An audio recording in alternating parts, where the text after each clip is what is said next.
Друзі, вітаю! Ви на каналі Монетний двір. Продовжуючи огляд монет США із серії 50 штатів, на черзі будуть 25 центів, що присвячена, мабуть, найвідомішому штату в усьому світі. В свою чергу, в цьому штаті розташований найвідоміший на весь світ символ свободи та демократії – Статуя Свободи. І, як ви вже зрозуміли, монета присвячена штату Нью-Йорк. Давайте дізнаємось більше про нього, тож починаємо наш огляд, а перед початком запрошую вас обов'язково підписатись на канал, якщо досі цього не зробили раніше. Нью-Йорк, штат на північному сході США, був однією із перших 13 колоній, що утворили Сполучені Штати Америки. Площа 141 300 квадратних кілометрів, населення 19 мільйонів 867 тисяч 248 осіб на 2024 рік. Нью-Йорк є четвертим штатом США за чисельністю населення. Метрополійна зона Нью-Йорка є однією з найнаселеніших у світі. Нью-Йорк є глобальним містом, домівкою для штаб-квартири ООН. Його називають культурною, фінансовою та медійною столицею світу, а також економічно найпотужнішим містом у світі.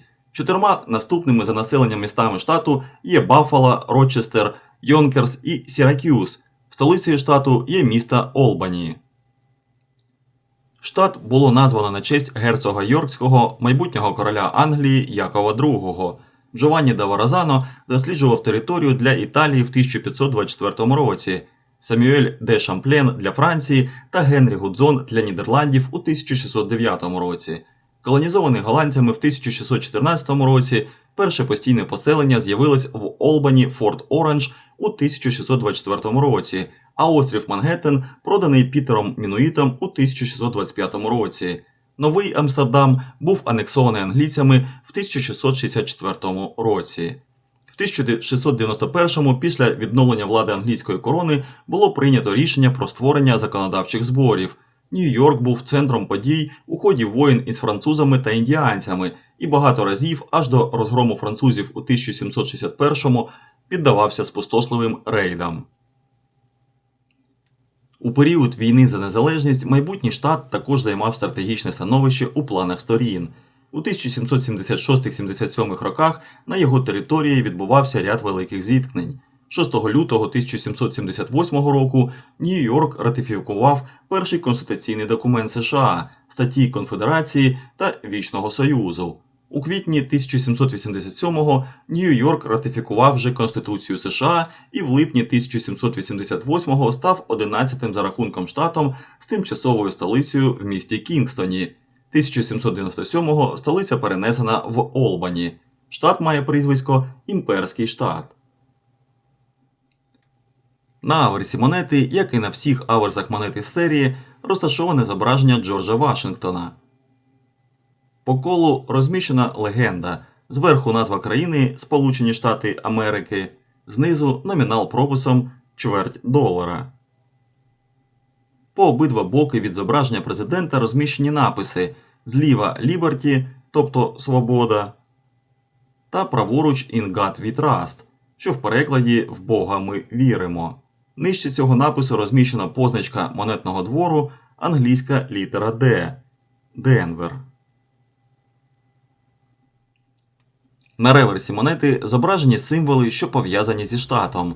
Статуя Свободи, 11 зірок, як я казав раніше, Нью-Йорк став 11-тим за рахунком штатом США, контури штату з лініями річки Гудзон та каналу Ері. Напис Gateway to Freedom, що в перекладі «Брама до свободи». Зверху по колу легенда, назва штату Нью-Йорк та рік вступу до складу Конфедерації – 1788. Знизу по колу розміщено девіз Сполучених Штатів Америки – «E pluribus unum», над яким рік карбування монети 2001. «E pluribus unum» девіз розміщений на гербі США, в перекладі з латини означає «з багатьох єдине». Монета викарбована з міді з мідно-нікелевим покривом, вага 5,67 грами, діаметр 24,3 мм та товщина 1,75 мм. Гурт монети рубчастий. Тираж монети, викарбованих на монетному дворі Денвера, складав 655 мільйонів 400 тисяч екземплярів. Статуя Свободи – національний пам'ятник США, символ свободи, демократії та справедливості, часто звана символом Нью-Йорка і США, символом свободи і демократії Леді Свобода.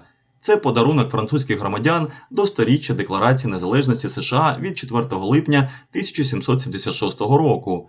У 1856 році французький професор-правознавець і громадський діяч Едуард де Лабуле при зустрічі з молодим скульптором Фредеріком Огюстом Бартольді висунув ідею спорудження монумента, який спочатку мислився як пам'ятник на честь війни за незалежність США.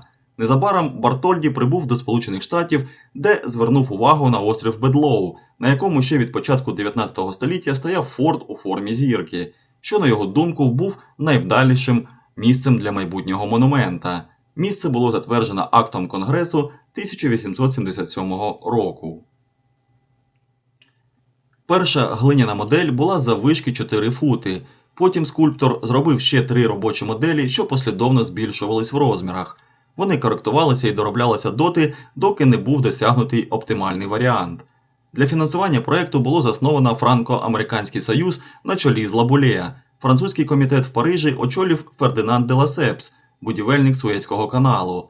На чолі американського комітету став юрист Уільям Евардс. Навесні 1885 року, після місячної подорожі, французький військовий вітрильник Ізер доставив статую в Нью-Йоркську гавань.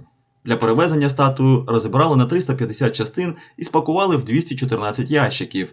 Її права рука зі смолоскипом, закінчені раніше, вже експонувалася на Всесвітній виставці в Філадельфії в 1876 році, а потім в Медісон-сквер в Нью-Йорку. Статую зібрали на її новій підставці за 4 місяці. Урочисте відкриття статуї Свободи, на якому виступив президент США Гровер Клівленд, відбулося 28 жовтня 1886 року у присутності тисяч глядачів. Як французький подарунок до 100-річної річниці Американської революції він запізнився на 10 років. Проте, попри запізнення, цей монумент став головним символом епохи, а монета, яку ми сьогодні розглянули, закарбувала цей величезний образ у мідно-нікелевому сплаві. Тепер частинка цієї всесвітньої брами до свободи може прикрасити альбом будь-якого колекціонера. Друзі, а чи є у вашій колекції цей магнетичний квотер Нью-Йорка? Який монетний двір у вас представлений? Денвер, як сьогодні на огляді, чи Філадельфія? Пишіть у коментарях, мені завжди цікаво дізнатись, як комплектуються ваші погодівки США. Наша велика нумізматична подорож усіма 50 штатами Америки триває. Попереду на нас чекає дуже багато дивовижних історій та красивих реверсів. Щоб не пропустити наступний випуск, обов'язково підписуйтесь на канал Монетний двір, тисніть на дзвіночок та ставте лайк цьому відео, якщо воно було для вас корисним. До зустрічі в нових випусках на каналі Монетний двір.